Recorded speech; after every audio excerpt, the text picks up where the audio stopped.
Hey everyone, welcome to the INC Pastors and Leaders podcast, where we're having intentional conversations around our movement INC here in Australia. My name is Lachlan and I'm a pastor of an INC church in Tweed Heads called The Gathering, and super excited today because we have our INC chairman, Ross Abraham, here. Welcome, Ross. Good to have you. Thank you, Pastor Lachlan of The Gathering. Thank you for calling me pastor. Yes, that's okay. Obviously, we have a unique relationship of being you're my father-in-law, but also... I also attend your church. Also, I'm your pastor. Yes. So how weird. That's like a triangle. This is actually a But I'm your pastoral boss. meeting. Yes, you can fire me if you want. Gee. I can fire you, but I can't go to you for counsel then, because that wouldn't be HR appropriate. Yes. So I don't know how it works. Anyway, Well, we're going to have a conversation today around the vision, the mission and the values, and some other things around where this movement is going. Obviously, our heart is to reach pastors and leaders within this movement, and even beyond this movement, people who are listening in and saying, who is INC? And what is INC doing? Where is INC going? I know for me, growing up, I went to school at City Point from preschool to year 12. So I have been a part of this movement for a long time. And then, ended up getting saved, becoming a Christian, getting into Elevation Church, which was the church you were pastoring at the time, and becoming a youth leader, youth pastor, married your daughter, then have become a pastor of a church now for the last 14 plus years in Tweed Heads. And so I am someone who has benefited so greatly from this movement. And so we want to inspire another generation as well to say, hey, God is moving here and God's breathing on this. So before we get into just some of the functions and the vision stuff, I'd love to hear from you personally so that people can hear more of your story of how you came to know Christ. Yeah. And then we'll move into how you came into the movement. Yeah, before I jump into that, I apologise to all the teaching staff at City Point Christian College for ever having to teach anyone from the Jones family. So, So true. All of that unprocessed trauma that could be in some of that teaching staff. That's why we've got a counselling department. That's right. For me, it was actually at a Uniting Church youth camp at Magnetic Island in 1984. It would have been when I first put up my hand on the Saturday night meeting. Wow. at this probably, I don't know, maybe 100 young people there. And no faith in your family? No. My brother had come to Christ, even though he didn't talk about it. Post the hippie movement, my brother Gary made a decision, and in the Uniting Church again, there was a real breath of God upon it. And he encouraged me to go to the camp, and they would do skiing and tobogganing all day and had these little devotionals at night, and gave my heart to Christ there, but certainly had probably several occasions after that I recommitted my life because I didn't really understand what it was to follow Jesus. Yes. But that's when it all started. So I've heard the story before of you going into a church because there was a good-looking worship leader there. Yes, in the Uniting Church. In the Uniting Church? Yeah, and her father was the pastor. Okay. And this is in Townsville? A little church in Hermit Park in Townsville, And that's where you met Kathy? Yeah, she was the song leader. I still remember the song, Majesty. Can you sing it? No, don't please. And she had a white dress on, and I thought, oh la la, yeah. And but that's why I'd never get too fazed by parents or people that may say, oh, some of these kids only come to youth because of the girls or the guys. Okay, you know what? Such a big reason that so many come to Christ. It is. Now, if they're only coming post becoming a follower of Jesus, okay, there may be some issues, but hey, I went there because I was lonely. I wanted companionship. Wow. Someone invited me to church, and she was the song leader. So you come to Christ, you meet your future wife. How is it that you guys came into INC, this movement, which was called COC back then? Yeah, it was, yeah. Her father, being a pastor, resigned his post and then took up a travelling ministry post, and they moved down to Victoria. So Kathy and I were engaged at the moment. I decided to uproot I just finished my apprenticeship as a boilermaker in Townsville, working for my dad. Told Dad that I didn't want to work there any longer, which was hard. And then I moved with Kathy's family to Victoria. and that didn't work out for them. So they moved from Victoria to Brisbane. Okay. And we got there. I lived downstairs in a purpose-built little bedroom, just that Kathy's dad had built, 4 walls, no ceiling, and a bit of carpet from an op shop on the floor and a mattress on the floor. So And I lived down there, and we went to Christian Outreach Centre Brisbane on a Sunday night service. wow. Yeah. So that was your first taste and experience of First experience of a big Pentecostal, and back then it was pretty extreme. yeah. Church. Yeah. What'd you experience? Like, what was it that grabbed your heart Yep. to, then be a part of this movement and eventually a leader in it? Yeah, no doubt. You know what was happening up front was just, it was, I'd never seen anything like it. Like the power of God, the rawness of God, the worship coming out of a uniting church context, which was charismatic, was quite revealing to me. Wow. But I think the biggest thing was, and I never knew the voice of God, but like it was yesterday, I still remember in my heart this impression that I'd call it now a God whisper, that you'll find your destiny in this place. Wow. And So I never cool. told anyone that, not even Kathy, that for decades Wow. after, because, again, you go, oh yeah, was that me? Was that not? And here we are 40 years later. I've never been to another denomination. Wow. Yeah. That's incredible, hey, that in these churches and environments, and I just think about INC all around the nation of Australia where that same whisper is happening in leaders, young and old, all across the nation going, it is. You're going to find purpose here. You're going to find destiny here. Yeah. How'd you first get involved? Kathy and I did an evangelism course. Come on. It was run by Peter Campbell, one of the ex-pastors here, beautiful man. And I remember Kathy was so inspired, she went and door knocked our whole street in Morningside, asking people to church. I know. Story. I hid at home while she went and door knocked the whole street. Oh my. Yeah, inviting them to church. And it was quite just impactful. And so then we would go to church 45 minutes early on a Sunday morning and night and meet people, just walk around the auditorium, introduce ourselves to people, cold call them, Wow. which was never received. So you weren't involved yet. Weren't involved. We were just just a felt good young couple, Felt the hunger in your heart to say, engaged, get there. weren't even married at that point. We'd go around and meet people. And then eventually I picked up a vacuum cleaner, started helping on a Sunday, and then jumped onto the youth team and started picking kids up. I used to drive. I lived in Wishart and would drive to Aspley on a Saturday night to pick kids up. I had a wagon, pack them all in, and then bring them all over the bridge. Wow. And bring them to youth. Yeah. And I hope some people listening here are getting that raw fire back in their heart to go, this is what actually advancing the kingdom is to look like. And we're so process driven in the modern day. Hey, it's like, I don't do anything unless I'm asked. I'm like, God, raise up a generation of young people and older people who would just say, I'm going to get there. I'm going to do this. I'm going to pick up. I'm going to take my place. Yeah. And so you ended up becoming the youth pastor here at City Point. Yep. Yeah. Under Clark Taylor. Yeah, Pastor Clark. I was working voluntary in the youth department. I'd clean supermarkets from 4 till 8 every morning. So I had my wax on and wax off machine. Yes, Mr. Miyagi. Yeah, and then I'd go in and volunteer at the youth department. And one day, Clark's EA came and said, Pastor Clark wants to see you, which never happened. You were lucky if you even saw Clark Taylor. Wow. I went into his office. He had a big pile of used coffee cups, one end, and he's sitting there in his grey suit, and just looked at me and said, I want you to be the next youth pastor. Wow. And, I often use this story that he said, do you have anything to ask? Couldn't think. I mean, the most prominent Pentecostal leader in Australia, I'm in his presence, and I couldn't think of one question other than, what do I wear? Oh, yeah. And he burst out laughing, saying, you wear whatever young people wear. Well, And with that, I didn't ask for a wage. I didn't ask the amount. I didn't ask, your work hours. you were just all in. Superannuation, nothing like that. It was just like, this is unbelievable. What an opportunity. Wow. So your first time walking in here, you hear God say, you're going to find destiny.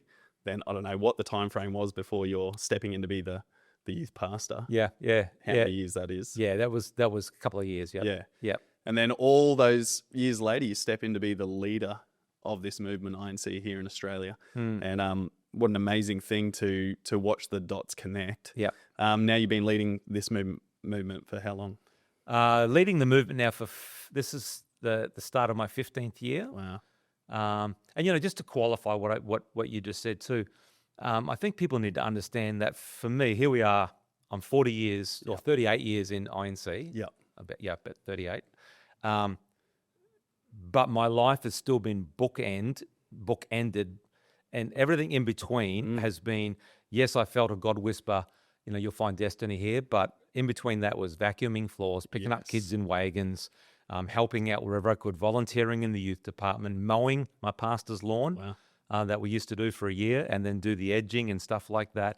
Like, we never lose sight of the fact is God may have this big dream for you, but serving and picking up the tools and picking up bits of paper on the floor, that never leaves us. Never leaves us. Yes. And I know for me, we've just had one of our annual conferences here. Walking in one of the day sessions, there was a bunch of paper outside the church here. Yeah. I bent down, pick it up in the bin. Yeah. I mean, none of us it's not beyond any of us. It's so good. It never leaves us. So. Even you and Kathy being a part of the gathering in Tweed, and in our staff meetings after a Sunday, we'll often hear Ross is up the back putting out chairs for people because he can see the need. And I'm like, yeah. I think it's helpful for us to hear that there's a culture of we don't graduate from serving as leaders. Not in this movement. We're not going to be someone who just pretends, hey, I'm too upper class for this. Yeah. It's like we're hands-on. There's that great parable where Jesus talked about the two sons going to the vineyard. One said yes, didn't go. One said no, then went. Yeah. And I think too many of us, our dreams die on the altars of good intentions. So true. We're going to, I'm going to one day, but we never do. Yeah, wow. And I would urge people, just do it. Just the Professor Richard Scollier, the who just recently in Australia passed away from that long battle with brain cancer.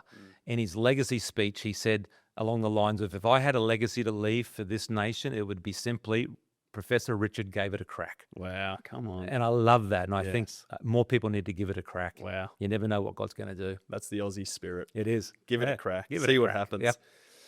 So talking specifically more into INC, churches all over the nation, obviously it's spread to churches all around the world, which is amazing. What stirs your heart as a leader when you're thinking and dreaming of this movement in this nation?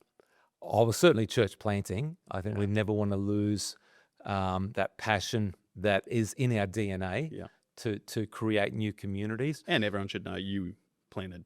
Kathy planted a church. Yeah. Well, a couple. Several. Yeah. So, I don't think there's not many journeys that match church planting. Yeah. It's an exciting journey, but also with that, I see this next generation of leaders coming through, leaders and pastors, business people coming through. That excites me so much. I see the spiritual intensity and temperature of our network of churches that's rising. Our global influence, the way that we're not just an Australian church who is thinking about our own nation, but we're deeply in love with the nations of the world. And also through our social justice. I just look at it and go, we've got so many opportunities like with Global Care and Red Frogs and multiple social justice arms that are just, we're just passionate about reaching people and serving this generation. For myself now, stepping onto the national executive team, you get into these rooms and meetings and conversations where you realize, oh my goodness, this is much bigger than just churches. Like this is a big movement of churches, schools, daycares, charities, like you mentioned, influencing this nation. Like in, we're not going to know the full context of how much influence this movement's had in this nation until heaven. But what is it that stirs your heart about INC when you think of the vision, Australia for Christ? 27 million people in this nation. What is it burning in you? I think for me, I look at if every person can find their God shape. When I was younger, we really only had one pathway. Everyone should be a youth leader or a pastor. That was all we ever, the ultimate in life was to quit your job and come on staff in the youth department. And we had a lot of people do that. Looking back now, I'd say, you know what? The ultimate in life is you finding the grace that's upon your life. If you're meant to be a primary school teacher, come to CHC, our tertiary training, and get trained to be a Christian teacher.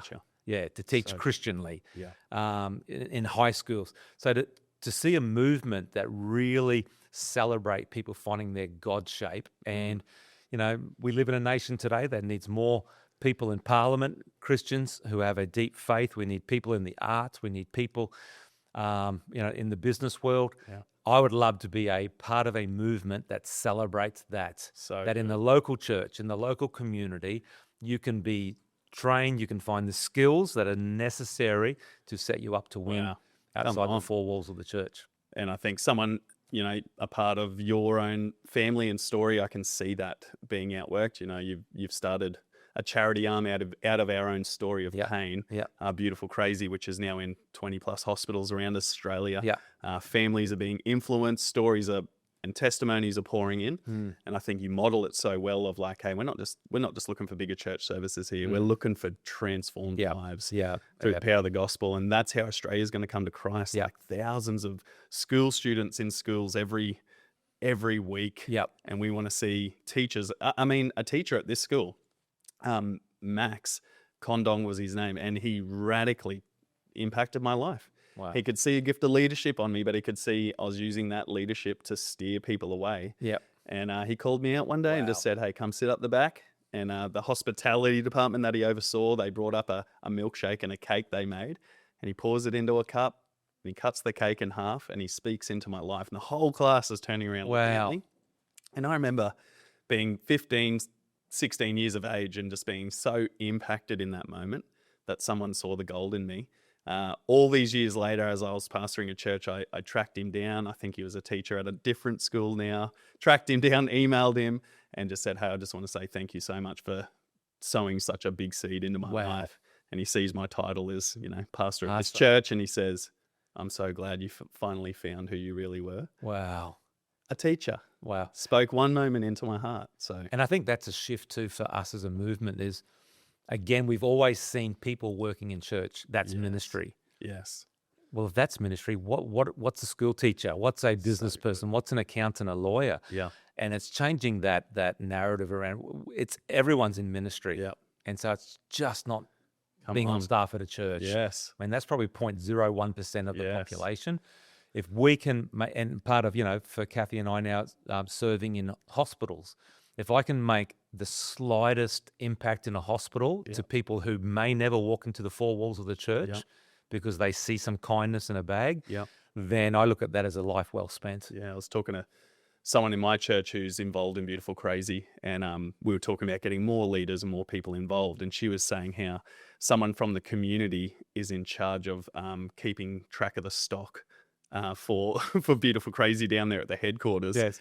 And she's like, they're not even in church. They're just a part of the community. And I'm like, Even better. That's the goal. That is the goal, because we're influencing people towards Christ in everything. Yeah. Everything we do. So this is the vision. Where we're going is Australia for Christ. We want to see every sphere of influence and facet of this nation impacted.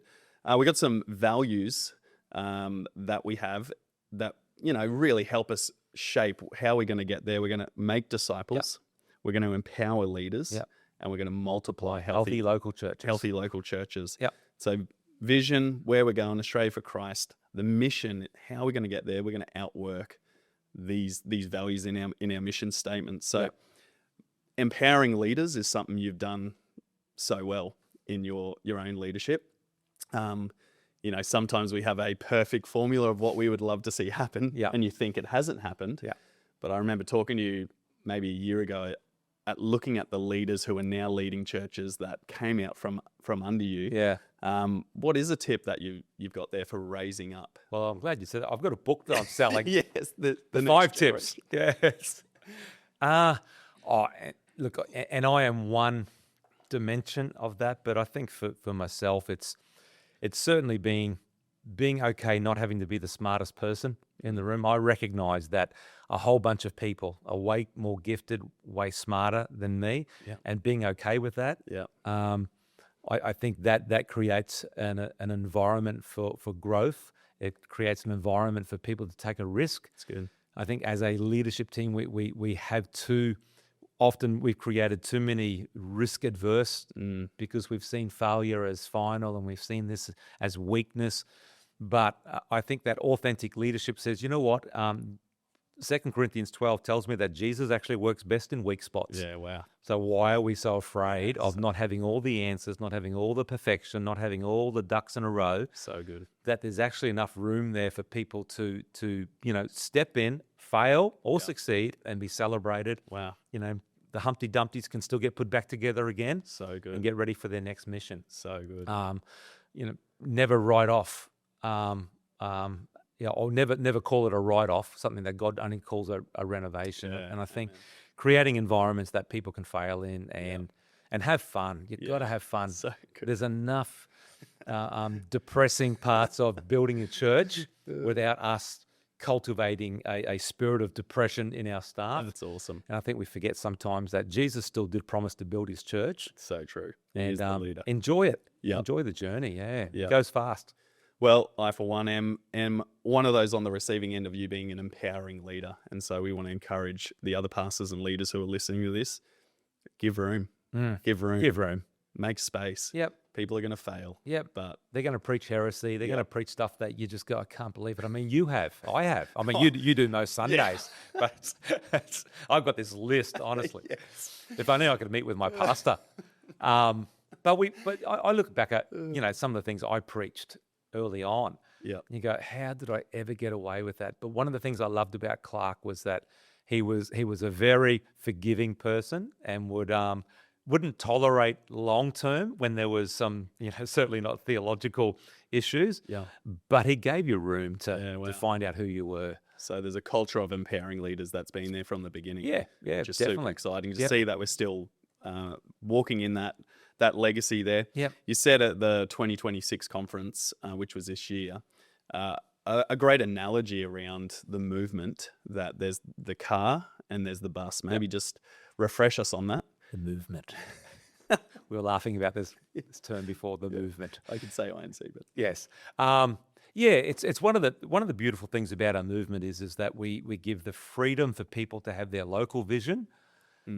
But one of the tensions for us is that with that freedom, there's the tension then when we want to do something corporately, nationally, when everyone's got their own freedom to be local, vision driven, to get everyone together. So we came up with this analogy of, we want you to have your car that you drive locally.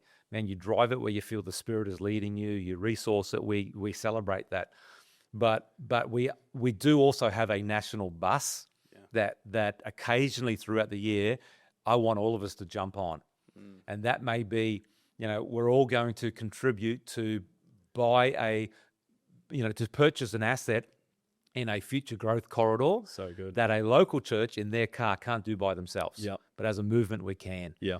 And so not just for purchasing assets, we do it to maybe save a church that's going through a tough time, that corporately we can jump in together, pool our resources, get on the bus, and for the greater good. Because locally you can do a lot, but there's certain things that you can't do that nationally together we can do. Well, I think it's super unique because of our movement structure, that we all are one. Yeah. And I think back to when it was called COC, Christian Outreach Centre, Brisbane, Christian Outreach Centre, Tweed, and it was like one church, many locations. Yeah. And with our certain branding now of our local expressions, it can feel like we are our own things sometimes out there, casting our own vision on our own mission. But it's a really healthy reminder. I'd love to say this to the future generations that are coming up, the ones that are younger who might not have the same experience that you have of just the years of being in this movement. But I'm just sitting there going, man, we need to understand a little bit that we are still one. Yeah. And so it's not just if you want to get on the bus, it's like we need to actually make a decision here to move together. Yeah. Not for just so we can say we are a movement, but we've got a vision to reach Australia. Yeah. And some of this strategy that is coming down through, the entrusted national executive leaders to say this is what we think is the most important thing right now. And there is some of those things that God has birthed in this movement, like Red Frogs. Yeah. That has been a bus that the nation has got on. Not just nations, not just INC. Yeah. But everyone has seen something there to go where we can get on that. Yeah. And so is there anything you can speak into currently of what you would see as like here's a bus opportunity?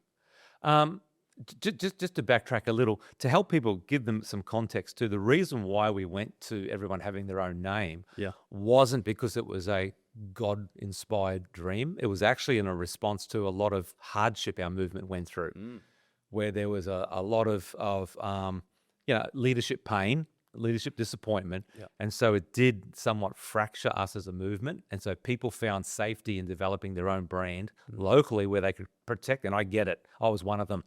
We could protect who we are because the corporate brand was taking so much damage. Yeah. But here we are, 30 years later, where that's been, brought back to health. Yeah. And I think what we have now is just that, it is a bit of a tension. Yeah.